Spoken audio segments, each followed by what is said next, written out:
It's 3:15, and that means it's time for The Real Deal with Bill McNeil. That's right. Welcome once again to The Real Deal with Bill McNeil. I'm your host, Bill McNeil, and you're probably wondering exactly what is the real deal today. Hey, good question. Welcome back to Thinking Critical. This is Wes, and today we've got some new DC Comics news.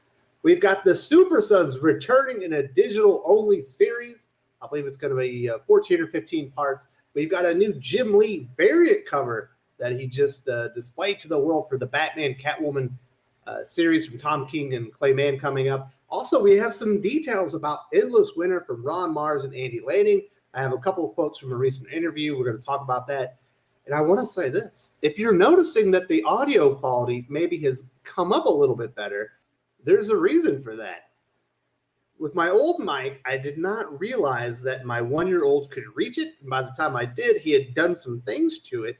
And he had messed up the wire, and it was not performing at optimal level. I received some feedback, from viewers and things like that. And one viewer in particular reached out to me after I explained. I was like, listen, I haven't received my PIN yet. My channel was monetized. It's still approved for monetization, but I cannot receive my payments until I get the PIN. So I can't really go more out of pocket on the channel and buy a new microphone until I receive that. He was very generous, decided to ship me a brand new gorgeous microphone all the way from the United States. Very, very generous. It's glorious to look at. I imagine it sounds even better. So thank you very much to Chris from Comics Exposed. From the bottom of my heart, I'm very thankful. This is a wonderful Christmas gift that I've received, and hopefully the viewers notice it as well. So thank you so much, Chris. I couldn't believe it when you offered, and I'm even more flabbergasted and just very appreciative for the viewers and everyone that has always been so kind to me. So thank you all so much. And also, if you haven't subscribed to the channel, and before I get into the details of this news, if you haven't subscribed to the channel, subscribe, hit the bell for notifications, give us a thumbs up if you enjoy this video, give me a thumbs down if you don't. Either way, I want to hear your thoughts on the news that the Super Sons are returning. The Batman Catwoman Jim Lee variant cover, which I'm about to show you, and some of the details that I have on Endless Winter as far as the new Justice League we're going to see and the new villain that is going to be coming up. So getting into this,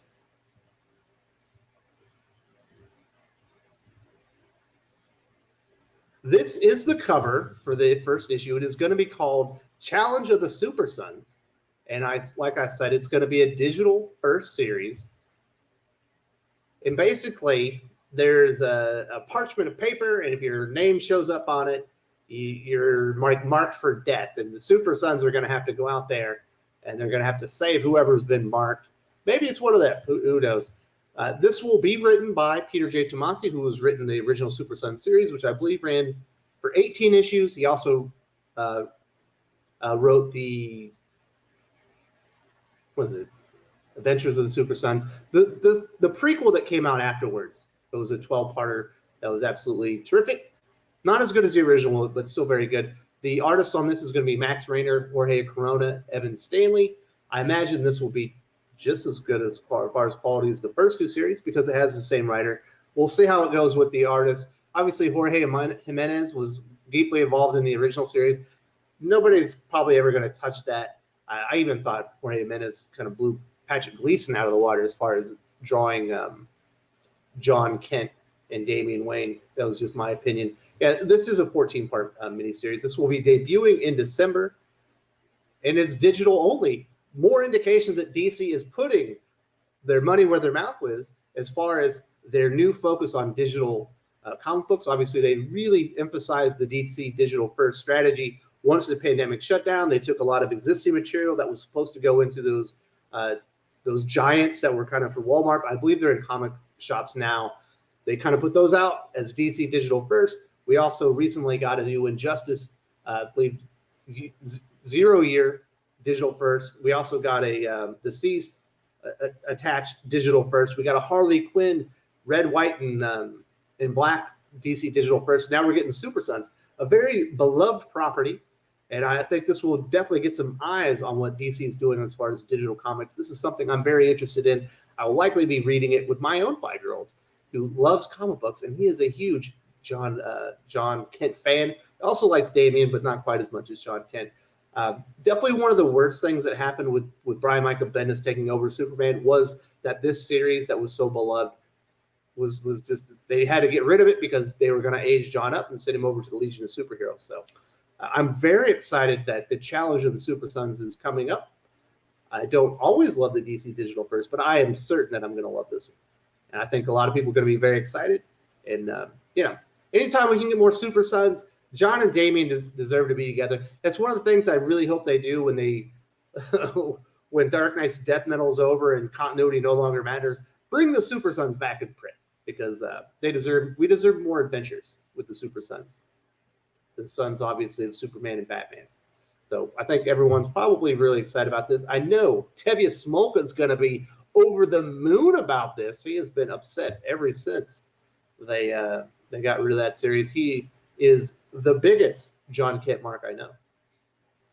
Now, the next topic is this new Jim Lee variant cover for Batman Catwoman #2. He released this on social media. Obviously, we see Catwoman, we see Batman, we see Joker. Missing is the Phantasm, who's also going to be a major player in the series. Obviously, this is, is this really going to be like the end of Tom King's Batman run, or what it was supposed to be the end of it after, falling out of City of Bane? I'm not really sure if things have really changed since then, but we know that his original run was supposed to last, I believe it was 110 issues, got cut short, ended at 85 on City of Bane, and he was given this miniseries, a 12-parter with Clayman on art. So the art is going to be pristine. It's going to be perfect.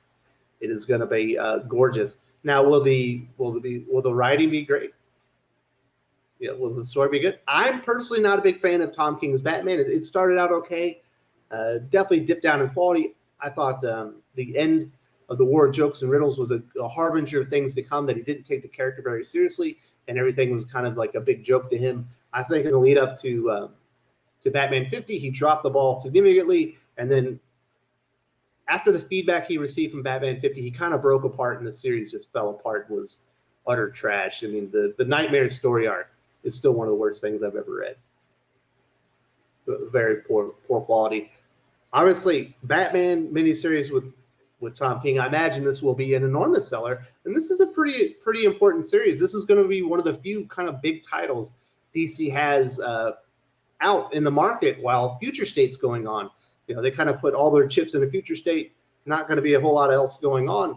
Batman Catwoman is going to be one of those series, and I imagine it'll probably be their bestseller, not by like a small margin here. I think it'll be easily their bestseller.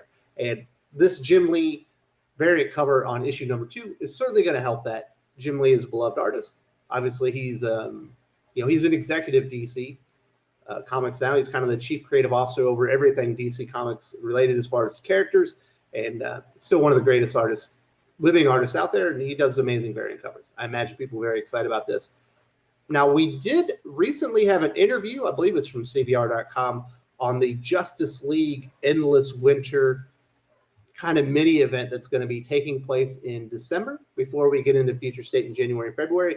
Now, this is kind of like while Dark Knight's Death Metal is ending, we're going to have Justice League end this winter, because like most of the ongoing series are done now.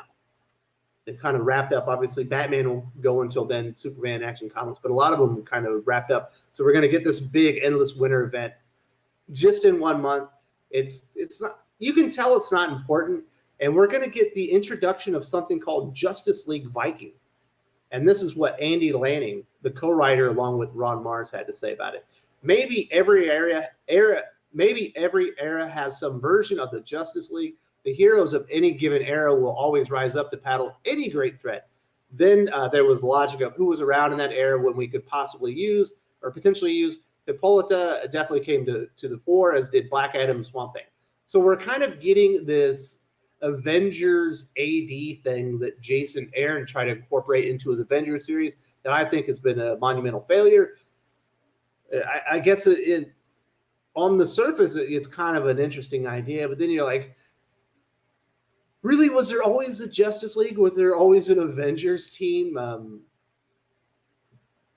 We saw the introduction of those teams. It certainly didn't happen in, during the Viking era, and certainly didn't happen in when there's woolly mammoths, in the Ice Age and stuff like that. So interesting concept, out of continuity. This isn't going to have any bearing on DC Comics moving forward. I think this is just supposed to be like a fun event to keep people occupied while they wait to launch out the real DC Comics in March. And I do think Future State will have a lot more to do with that. And I talked about that in a previous video a couple of days ago.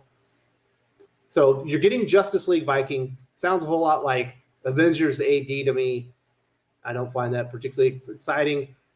I don't know. It's going to be really difficult to talk me into actually even reading or reviewing any of these because I don't think they sound very interesting. Now, there is a big villain that's being introduced. He's called the Frost King, and this is what Andy Lanning, the co-writer, said.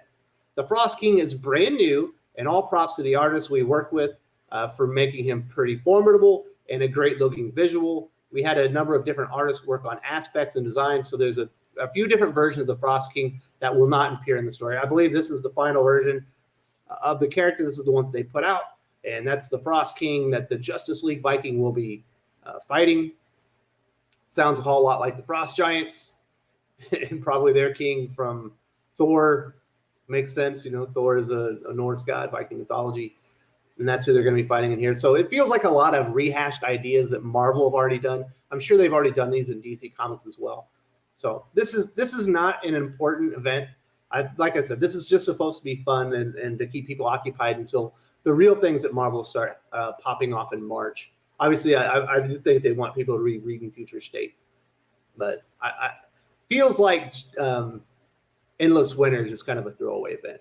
Those are just my takes. What do you guys think? Are you excited for Endless Winter? I'm not, but maybe you are.